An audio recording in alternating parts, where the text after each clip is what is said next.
오늘 저희들 함께 보실 하나님 말씀은 민수기 22장 19절에서 30절입니다. 민수기 22장 19절에서 30절 제가 봉독해 읽겠습니다. 그런즉 이제 너희도 이 밤에 여기서 유숙하라. 여호와께서 내게 무슨 말씀을 더 하시는지 알아보리라. 밤에 하나님이 발람에게 임하여 이르시되 그 사람들이 너를 부르러 왔거든 일어나 함께 가라. 그러나 내가 내게 이르는 말만 준행할지니라.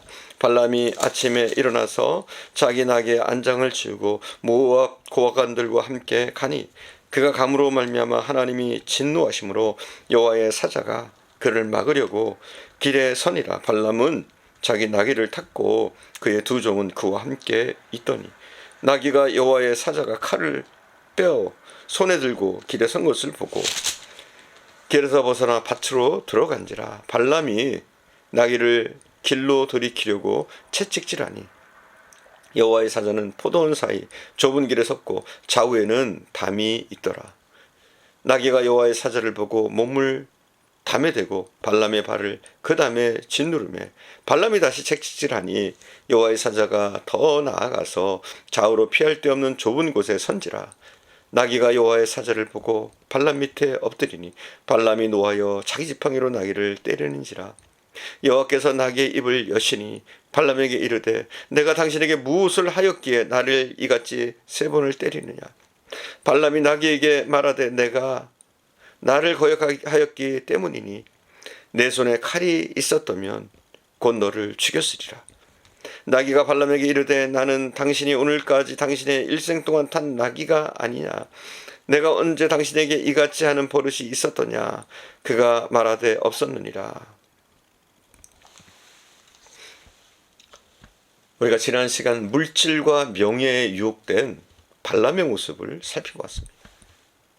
물질과 명예에 유혹된 이 발람은 하나님을 믿고 순종하는 체 하면서 실제로 하나님을 이용해서 자기 배를 채우려고 하는, 하나님과는 거리가 점점 멀어지고 있는 약속을 어긴 사람이었습니다. 여러분, 발람만이 아니죠. 우리 믿는 사람 가운데 그런 사람들이 있습니다. 하나님을 믿고 순종하는 것이 아니라 믿는 채 하지만 실제로는 자기 배를 채우려고 하는 사람들이 많아요. 평신도 중에도 있을 수 있고요. 목회자 중에도 있을 수 있고, 우리 눈에 볼 때는 신실해 보이는 그 사람들이 오히려 자기 배를 채우려는 사람일 수도 있다는 사실입니다. 그러나 분명한 사실은 하나님은 정확히 아십니다. 사람은 누구나 물질과 명예 앞에서 초연하기가 쉽지 않습니다.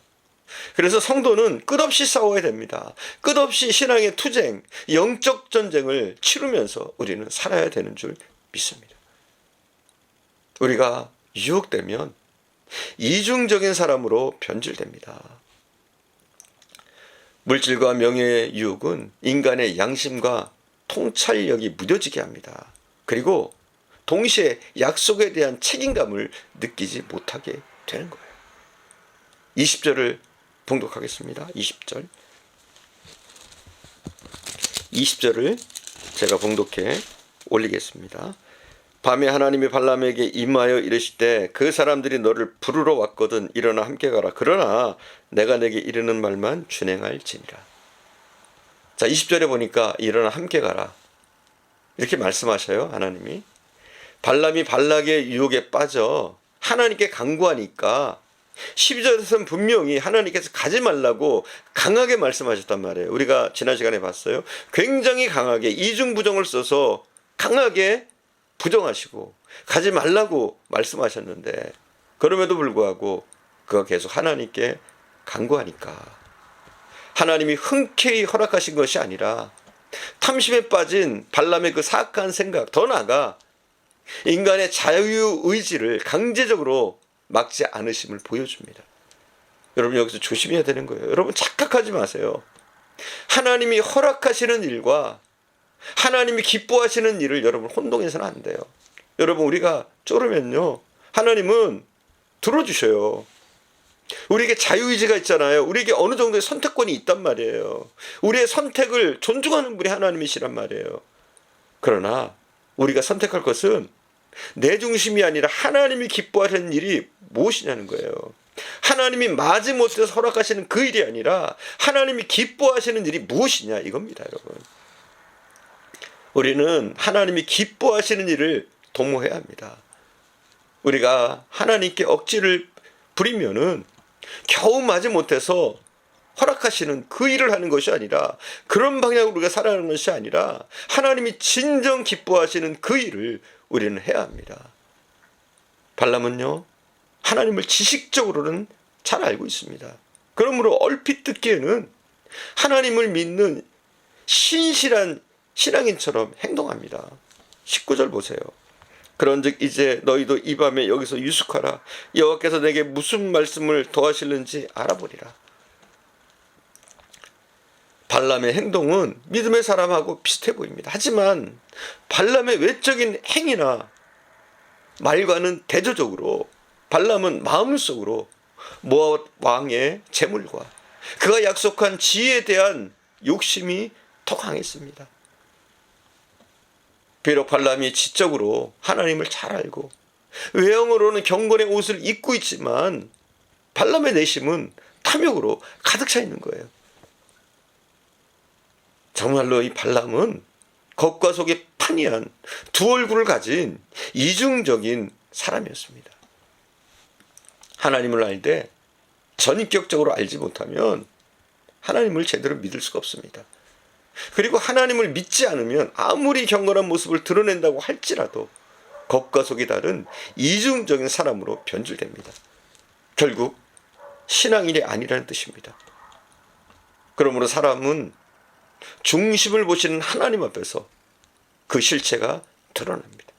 하나님 앞에서는 아무리 작은 것이라도 숨길 수가 없습니다. 하나님은 다 아십니다. 우리의 속마음을 아신단 말이에요. 구약시대 대제사장들, 레위인들, 바리새인들, 서기관들, 그리고 발람 등 이러한 사람들은 경건의 모양은 가졌으나 경건의 능력이 없는 사람들이었습니다. 이들은 하나님을 믿는다 말하지만 실제로는 믿지 않고 하나님을 이용해서 자기 배를 채우고 명예와 권력을 거머쥐려고 온갖 추악한 술수를 다 쓰는 자들입니다.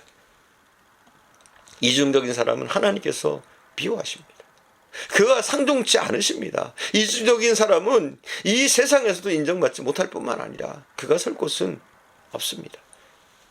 이중적인 사람은 일평생 쌓아놓은 업적도 일순간에 수포로 들어가고 주변 사람에게 실망을 주며 몹쓸 사람으로 매장당하기 쉽습니다. 이렇게 이중적인 사람은 쓰임받을 곳을 잃게 됩니다. 또한 유혹되어지면 유혹된 자는 책망해도 그 책망을 깨닫지 못합니다. 유혹돼 버리면 언제나 자신이 미리 생각한 대로 일을 진행시키면서 형식적으로는 하나님의 뜻을 따르려 했다고 따르는 채 합니다. 본문 19절에 보니까 이렇게 나와 있어요. 다시 한번 볼까요? 19절을. 그런즉 이제 너희도 이 밤에 여기서 유숙하라. 여호와께서 내게 무슨 말씀을 더하실는지 알아보리라. 마치 신앙이 좋은 것처럼 해요. 그러나 굉장히 형식적이었습니다. 이것은 순전히 자기 각본대로 하나님께서 말씀하실 때까지 발락의 교섭단체를 잡아두고 하나님께 억지를 쓰는 것이었습니다. 그리고 하나님은 이 발람의 생각을 아시고 모압 사자들을 따라가되 이스라엘 백성들은 저주하지 말라 이렇게 명령하십니다. 하나님은 발람이 이스라엘 백성을 저주할 것을 아시고 진노하시면서 사자를 보내어 발람의 길을 막으셨습니다. 그러나 재물과 명예에 눈이 어두워진 발람은 미물에 불과한 짐승 나귀도 알아보는 여호와의 사자를 알아보지 못합니다. 오히려 나귀가 여호와의 사자를 보고 물러나는 것을 보고 나귀를 3번이나 때렸습니다. 이처럼 누구든지 재물과 명예에 눈이 어두워지면 멀어버리면 하나님의 뜻을 헤아리지 못하고 하나님의 책망도 깨닫지 못합니다. 오직 눈앞에 있는 재물과 권력만을 그런 사람들은 최선으로 생각합니다. 발람은 자신의 잘못된 행위에 대해 하나님이 진노하시는 것을 전혀 깨닫지 못하고 나귀를 죽이려고 합니다. 결국 하나님은 나귀의 입을 여십니다. 나귀의 눈을 열어서 욕심과 유혹의 눈이 어두워진 발람을 책망하십니다. 28절 봉독하겠습니다. 28절. 여호와께서 나귀의 입을 여시니 발람에게 이르시되 내가 당신에게 무엇을 하였기에 나를 이같이 3번을 때리느냐.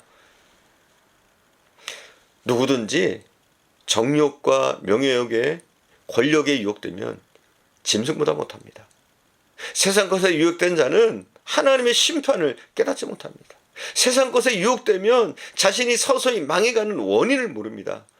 그러므로 재물과 명예와 권력에 유혹된 자는 육신이 망하고 영혼이 망하는 불쌍한 자가 되어지는 겁니다. 사랑하는 여러분, 우리는 천국을 소망하고 또 하나님만 바라보고 소망을 하나님께 두며 세상의 유혹을 버리고 매일매일 성령님의 인도하심을 받으며 살아야 합니다.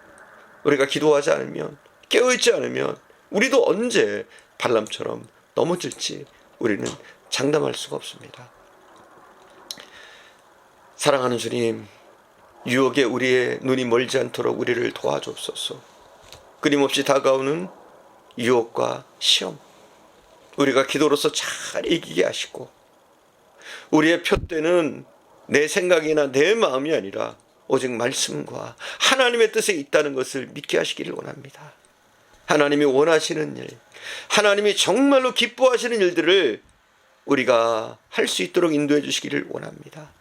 우리 자신이 원하는 일이 아니라 하나님이 기뻐하시며 하나님이 즐거이 명령하시는 그 일을 우리가 쫓아 행하며, 우리도 하나님이 기뻐하시는 그 일을 기뻐하는 믿음의 사람들이 되어줄 수 있도록 더욱더 인도해 주시기를 간절히 원합니다. 오늘도 함께 하시는 주님께 감사드리며 우리 구주 예수님의 이름으로 기도드립니다. 아멘.